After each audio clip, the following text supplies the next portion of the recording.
ಬೆಂಕಿಪುರ ಆಗೋದಕ್ಕೆ ಕಾರಣವಾಗಿದ್ದು ಅದೊಂದು ಘಟನೆ. ಒಂದು ಬಾರಿ ಬೆಂಕಿ ತಗುಲಿ ಆರಿದ್ರೂ ಮತ್ತೆ ಅಲ್ಲಿ ಬೆಂಕಿ ಕಾಡಿಸಿಕೊಳ್ಳೋದಕ್ಕೆ ಕಾರಣ ಏನು ಗೊತ್ತಾ? ಎರಡನೇ ಬಾರಿ ತಗುಲಿದ ಬೆಂಕಿ ಮಾಡಿದ ಅನಾಹುತ ಆ ದೇವರಿಗೂ ತಟ್ಟಿದೆ.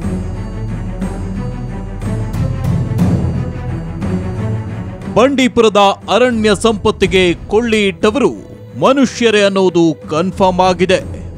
ಆದರೆ ಅಷ್ಟೊಂದು ನಿರ್ದಯವಾಗಿ ಬೆಂಕಿ ಇಟ್ಟು ಅರಣ್ಯ ದೇವತೆಯನ್ನ ಮೂಕವೇದನೆಯಾಗುವಂತೆ ಮಾಡಿದ್ದು ಮಾತ್ರ ವಿಪರ್ಯಾಸ.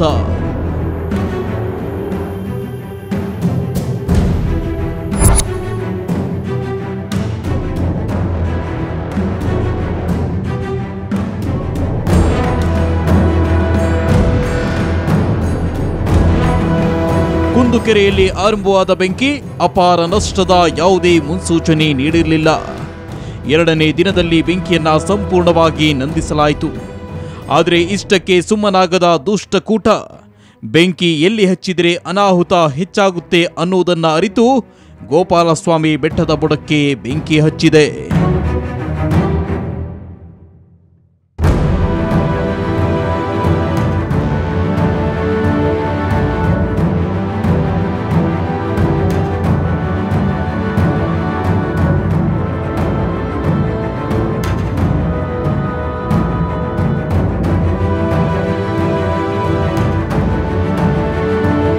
ಸಮುದ್ರ ಮಟ್ಟದಿಂದ ಸುಮಾರು 4800 ಅಡಿ ಎತ್ತರದಲ್ಲಿರುವಂತಹ ಈ ಕ್ಷೇತ್ರಕ್ಕೆ ಸಾಕಷ್ಟು ಇತಿಹಾಸ ಇದೆ. ಸಾಕಷ್ಟು ಪ್ರಕೃತಿ ರಮಣೀಯವಾದಂತಹ ಪ್ರದೇಶ ಅಂತಲೇ ಹಿಮದ್ ಗೋಪಾಲಸ್ವಾಮಿ ಬೆಟ್ಟದ ದೇವಸ್ಥಾನ ಹೆಸರುವಾಸಿಯಾಗಿರುವಂಥದ್ದು. ವರ್ಷದ ಎಲ್ಲ ಕಾಲದಲ್ಲೂ ಕೂಡ ಇಲ್ಲಿ ಹಿಮ ಕವಿತಾ ಇರುತ್ತೆ. ಇತಿಹಾಸದ ಪ್ರಕಾರ ಇಲ್ಲಿ ಕಾಗೆಗಳೇ ಎಲ್ಲೂ ಕೂಡ ಕಾಣಿಸಲ್ಲ ಅಂತೇಳಿ. ಯಾಕಂದರೆ ಕಾಗೆಗಳು ಎಲ್ಲವೂ ಕೂಡ ಇಲ್ಲಿರುವಂತಹ ತೀರ್ಥ ಸ್ಥಳದಲ್ಲಿ ಮಿಂದು ಅವೆಲ್ಲವೂ ಕೂಡ ಹಂಸಗಳಾಗಿ ಹಾರಿ ಹೋಗಿವೆ ಅನ್ನುವಂತಹ ಐತಿಹಾಸಿಕ ನಂಬಿಕೆ ಕೂಡ ಇಲ್ಲಿರುವಂತಹ ಜನರದ್ದು. ಜೊತೆಗೇನೆಂದರೆ ಇಲ್ಲಿ ಜಿಂಕೆ ಮತ್ತು ಆನೆಗಳಂತಹ ಸಾಕಷ್ಟು ಜೀವರಾಶಿಗಳನ್ನು ಇಲ್ಲಿ ನೋಡ್ಬೋದು. ಜೊತೆಗೆ ಸಾಕಷ್ಟು ಅಪರೂಪವಾದಂತಹ ಸಸ್ಯ ರಾಶಿಗಳ ಕಾಶಿಯನ್ನೇ ಇಲ್ಲಿ ನೋಡ್ಬೋದು. ಆದರೆ ದುಷ್ಟರು ಮಾಡಿರುವಂತಹ ಕೆಲಸಕ್ಕೆ ಸಂಪೂರ್ಣವಾಗಿ ಇವತ್ತು ಭಸ್ಮವಾಗಿರುವಂಥದ್ದು ನೋಡ್ತಾ ಇರ್ಬೋದು. ಹಿಮದ್ ಗೋಪಾಲಸ್ವಾಮಿ ಬೆಟ್ಟ ಯಾವ ರೀತಿ ಇವತ್ತು ಬೂದಿ ಆಗಿದೆ ಅನ್ನೋದಕ್ಕೆ ಈ ದೃಶ್ಯಗಳೇ ಸಾಕ್ಷಿಯಾಗಿರುವಂಥದ್ದು. 21ನೇ ತಾರೀಕು ಪಕ್ಕದಲ್ಲಿರುವಂತಹ ಕುಂದುಕೊರೆ ಅನ್ನುವಂತಹ ಗ್ರಾಮದಲ್ಲಿ ಮೊದಲನೇದಾಗಿ ಬೆಂಕಿ ಕಾಣಿಸ್ಕೊಳುತ್ತೆ.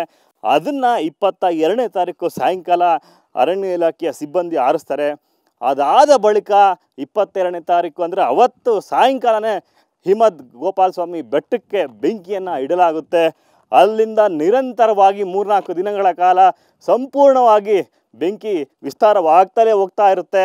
ಈ ಅರಣ್ಯ ಪ್ರದೇಶದ ಸುಮಾರು 70ರಿಂದ 80% ಸಸ್ಯರಾಶಿ ಸಂಪೂರ್ಣವಾಗಿ ಸುಟ್ಟು ಭಸ್ಮವಾಗಿರುವಂಥದ್ದು ನೋಡ್ತಾ ಇರ್ಬೋದು. ದೃಶ್ಯಗಳಲ್ಲಿ ಯಾವ ರೀತಿ ಸುಟ್ಟು ಕರಕಲಾಗಿದೆ ಅಂದರೆ ಒಂದೇ ಒಂದು ಮರ ಸಮೇತ ಇಲ್ಲಿ ಉಳಿದಿಲ್ಲ. ಬಂಡೀಪುರದ ರಾಷ್ಟ್ರೀಯ ಉದ್ಯಾನವನಕ್ಕೆ ಸಂಬಂಧಪಟ್ಟಂತಹ 13 ವಲಯಗಳಲ್ಲಿ ಅತ್ಯಂತ ಹೆಚ್ಚು ಕುರುಕಲು ಪ್ರದೇಶವಾಗಿರುವಂತಹ ಪ್ರದೇಶ ಅಂದರೆ ಅದು ಹಿಮದ್ ಗೋಪಾಲಸ್ವಾಮಿ ಬೆಟ್ಟ ಅನ್ಬೋದು. ಸೊ ಈ ಕಾರಣಕ್ಕೆ ಕಿಡಿಗೇಡಿಗಳು ಇಲ್ಲಿ ಬೆಂಕಿಯನ್ನು ಇಟ್ಟಿದ್ದಾರೆ. ಯಾಕಂದರೆ ಇಲ್ಲಿ ಬೆಂಕಿ ಇಟ್ಟಿದ್ರೆ ಬೇಗ ಹತ್ಕೊಂಡು ಸಂಪೂರ್ಣವಾಗಿ ನಾಶ ಆಗುತ್ತೆ ಅನ್ನುವಂತಹ ವಿಚಾರವನ್ನು ಗೊತ್ತಿರುವಂತಹ ವ್ಯಕ್ತಿಗಳೇ ಇಲ್ಲಿ ಬೆಂಕಿ ಇಟ್ಟಿದ್ದಾರೆ ಅಂತ ಹೇಳ್ಬೋದು. ಮತ್ತೊಂದು ಅಗಾಧ ಪ್ರಮಾಣದಲ್ಲಿ ಹಾನಿಯಾಗಿರುವಂತಹ ಈ ಪ್ರದೇಶ ಮತ್ತೆ ಚಿಗುರಬೇಕು ಅಂದರೆ ಇನ್ನು 2 ವಸಂತಗಳು ಬೇಕಂದರೆ 2 ಮಳೆಗಾಲ ಆದಂತಹ ಸಂದರ್ಭದಲ್ಲಿ ಇಲ್ಲಿರುವಂತಹ ಸಸ್ಯಗಳು ಚಿಗುರ್ತವೆ, ಮತ್ತೆ ಹಸಿರನ್ನು ನೋಡ್ಬೋದು. ಅಂದರೆ ಎಷ್ಟು ಅಗಾಧ ಪ್ರಮಾಣದಲ್ಲಿ ಇಲ್ಲಿ ಸಸ್ಯರಾಶಿಯನ್ನು ಸಂಪೂರ್ಣವಾಗಿ ಸುಟ್ಟು ಕರಕಲು ಮಾಡಿದ್ದಾರೆ ಅಂದರೆ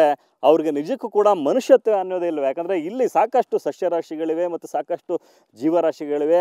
ಅವೆಲ್ಲವೂ ಕೂಡ ಈಗ ಸಂಪೂರ್ಣ ಸರ್ವನಾಶವಾಗಿರುವಂತಹ ದೃಶ್ಯ ಹಿಮದ್ ಗೋಪಾಲಸ್ವಾಮಿ ಬೆಟ್ಟದ ಸುತ್ತಮುತ್ತ ಕಂಡಿರುತ್ತೆ. ಯಾಕಂದರೆ ಇಲ್ಲಿ ಒಂದೇ ಒಂದು ಮರವನ್ನು ಕೂಡ ನೋಡೋದಕ್ಕೆ ಆಗಲ್ಲ, ಅಷ್ಟರ ಪ್ರಮಾಣದಲ್ಲಿ ಇಲ್ಲಿ ಬೆಂಕಿ ಬಿದ್ದಿದೆ. ಈ ಬೆಂಕಿಯನ್ನು ಅರಣ್ಯ ಇಲಾಖೆ ಸಾಕಷ್ಟು ಪ್ರಯತ್ನ ಪಟ್ಟು ಕೊನೆಗೆ ಕೇಂದ್ರದ ಸಹಾಯದಿಂದ 2 ಹೆಲಿಕಾಪ್ಟರ್ಗಳ ನೆರವಿನಿಂದ ಇಲ್ಲಿ ಬೆಂಕಿಯನ್ನು ಆರಿಸಲಾಗಿರುವಂಥದ್ದು. ಈ ಒಂದು ಘಟನೆಗೆ ಕಾರಣರಾದವರಿಗೆ ತಕ್ಕ ಶಿಕ್ಷೆ ಆಗಬೇಕು ಅನ್ನೋದು ಎಲ್ಲರ ಅಭಿಪ್ರಾಯ ಆಗಿರುವಂಥದ್ದು.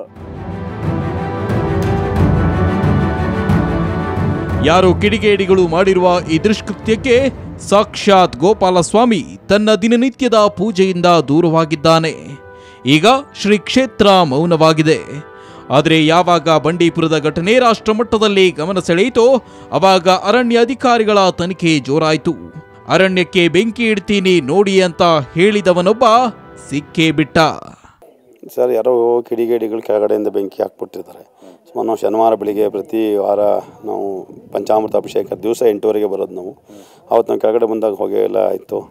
ಆಮೇಲೆ ಅರಣ್ಯ ಇಲಾಖೆಯವರು ನಮಗೊಂದು ವಾಹನ ಮಾಡಿ ಮೇಲೆ ಪೂಜೆ ಮಾತ್ರ ಮಾಡ್ಕೊಂಡು ಗುರುಗಳೇ ಅಂತ ಪೂಜೆ ನಿಲ್ಲಬಾರ್ದು ಅನ್ನೋ ಉದ್ದೇಶದಿಂದ ಒಂದು ಜೀಪ್ ಕಳಿಸಿ ಅದರಲ್ಲಿ ಬಂದು ನಾನು ಅವತ್ತು ಅಭಿಷೇಕ ನಿತ್ಯ ಪೂಜೆ ಅವತ್ತು ನಿಲ್ಲದೆ ನಡೀತಾ ಇದೆ. ಆದರೆ ಯಾರೋ ಕಿಡಿಗೇಡಿಗಳು ಹಾಕಿರೋದ್ರಿಂದ ಬೆಂಕಿ ಅವತ್ತು ಯಥೇಚ್ಛವಾಗಿ ಬಂದ್ಬಿಡ್ತು. ಶನಿವಾರ ಮತ್ತು ಭಾನುವಾರನೂ ಇತ್ತು. ಇದಕ್ಕೆ ನಾವು ಪರಮಾತ್ಮ ಹತ್ರ ಪ್ರಾರ್ಥನೆ ಮಾಡ್ಕೋತೀವಿ.